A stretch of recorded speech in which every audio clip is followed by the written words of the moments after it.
Assalamualaikum warahmatullahi wabarakatuh. Perkenalkan, nama saya Raden Muhammad Abimanyu dari Bisnis Kreatif 22B. Dan pada kali ini saya akan mentutorialkan bagaimana cara kita melakukan procure to pay pada UDU 16 atau yang bisa dibilang pay to pay. Nah, tapi sebelum saya mentutorialkan, saya akan menjelaskan bagaimana sih prosesnya, apa yang perlu kita siapkan, dan study case dari saya.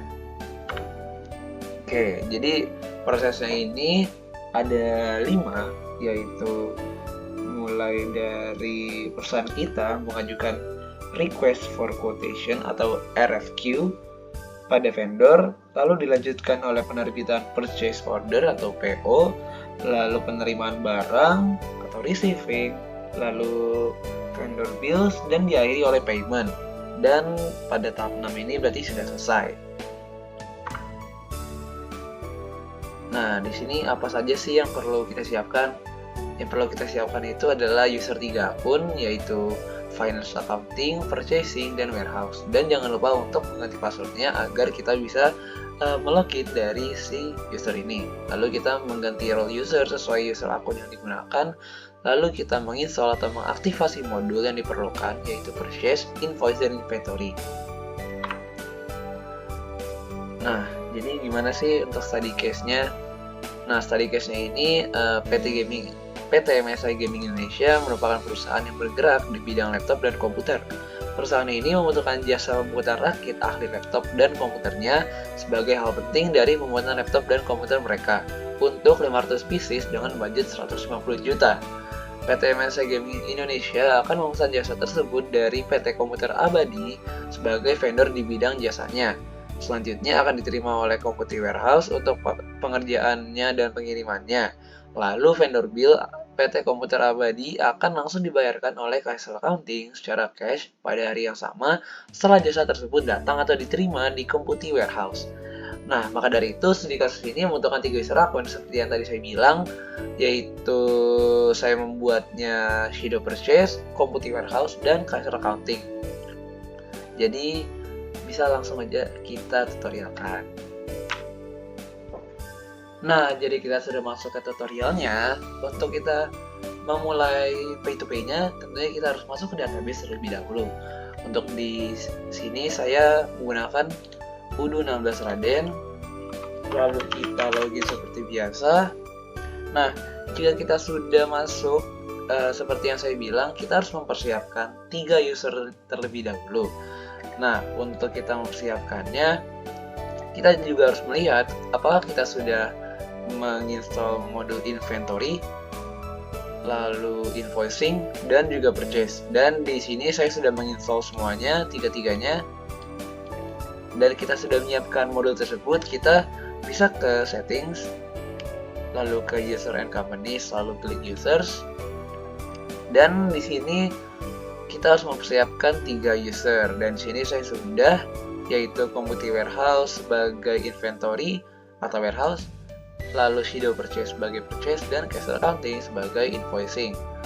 Nah, di sini jika kita ingin mengubah role inventory-nya, kita kosongkan semuanya, lalu hanya memilih administrator pada bagian inventory, lalu email address yang saya ubah, namanya saya ubah, dan profile picture-nya juga saya ubah agar terlihat lebih proper.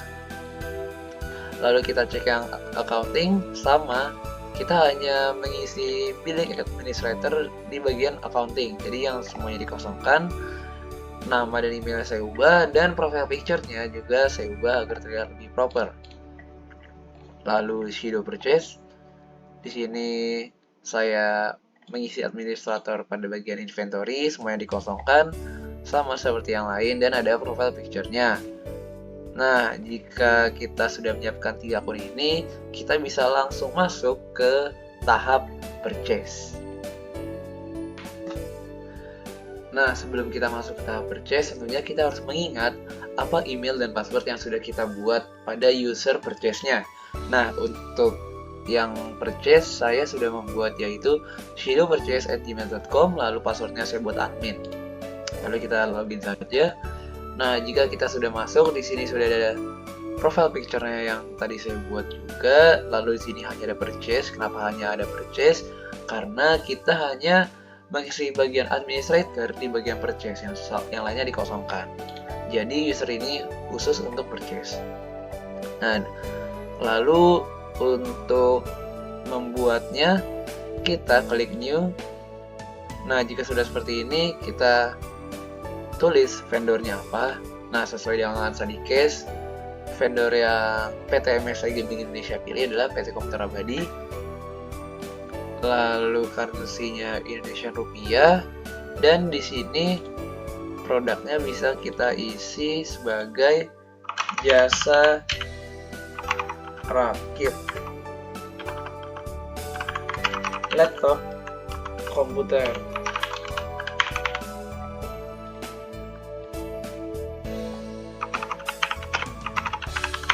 Kita buat jasa rakit saja.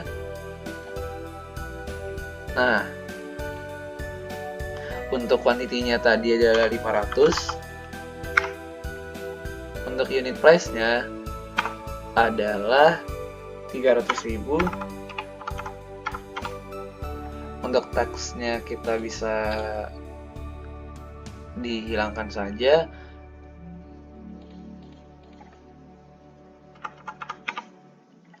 Nah, di sini bisa kita lihat bahwa subtotalnya adalah 150 juta sesuai dengan study case tadi ya. Nah, jika sudah seperti ini berarti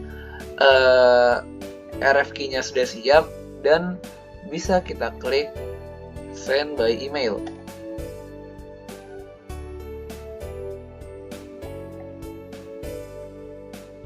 Kita akan menunggu sebentar. Nah, jika sudah seperti ini, di sini sudah terlihat jelas yaitu research-nya PT Komputer Abadi. Lalu di sini sudah ada template dari emailnya dan nantinya akan menjadi P00005. Di sini RFQ-nya juga sudah jadi PDF dan kita send saja.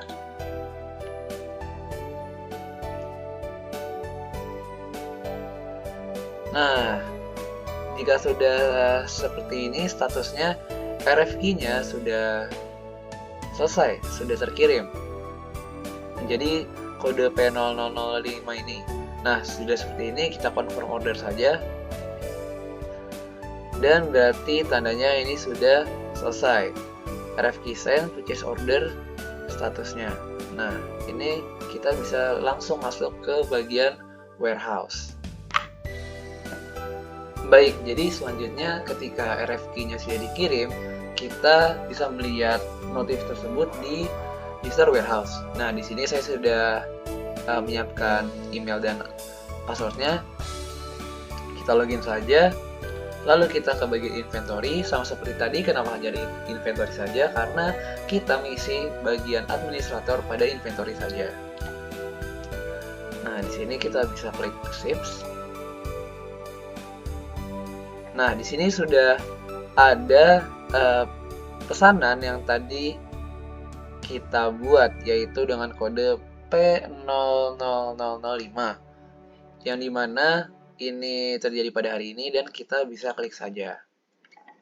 Nah, di sini sudah terlihat jelas bahwa ini adalah demand yang diminta dari si purchase-nya tadi, ya.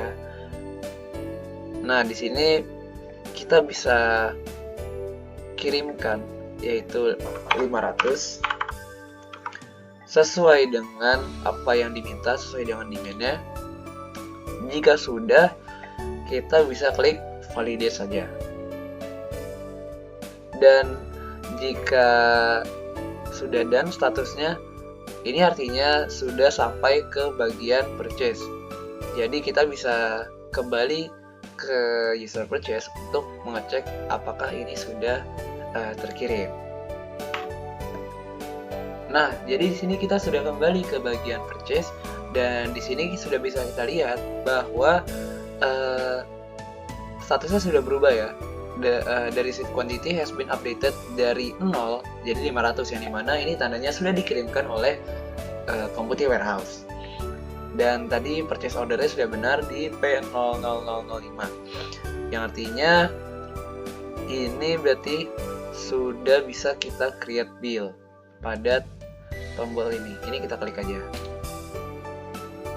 Nah, jika sudah menjadi bill seperti ini, kita bisa langsung mengoper bill ini di bagian Kaiser Accounting.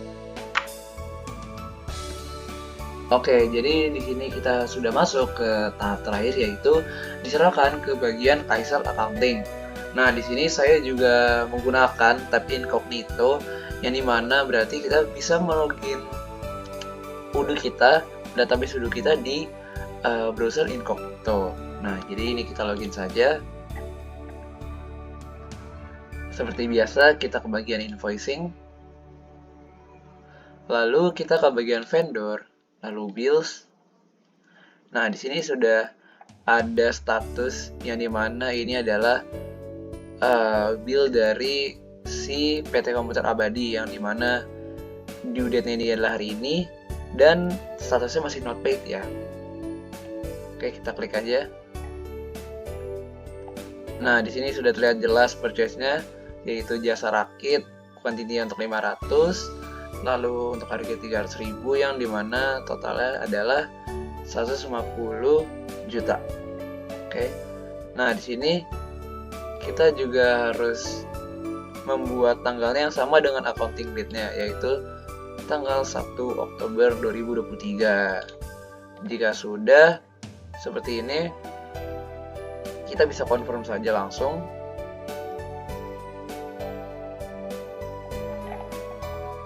Dan draftnya sudah posted ya untuk statusnya. Di sini kita bisa register payment lagi. Nah, sesuai study case, yang dimana kita membayarnya melalui cash. Jadi kita masukkan cash saja, lalu kita cek lagi payment metode manual, harganya berapa, Indonesia rupiah, tanggalnya, dan ini billnya. Oke, kita bisa create payment lagi. Oke, jadi jika sudah seperti ini, yaitu paid, berarti si jasanya ini sudah terbayar dan sudah selesai. Ini sudah masuk tahap dan di sini kita bisa lihat juga bahwa payment statusnya dari yang tadinya not paid menjadi paid. Oke, yang dimana simulasi pay to pay ini sudah selesai. Jadi sekian dari saya. Wassalamualaikum warahmatullahi wabarakatuh.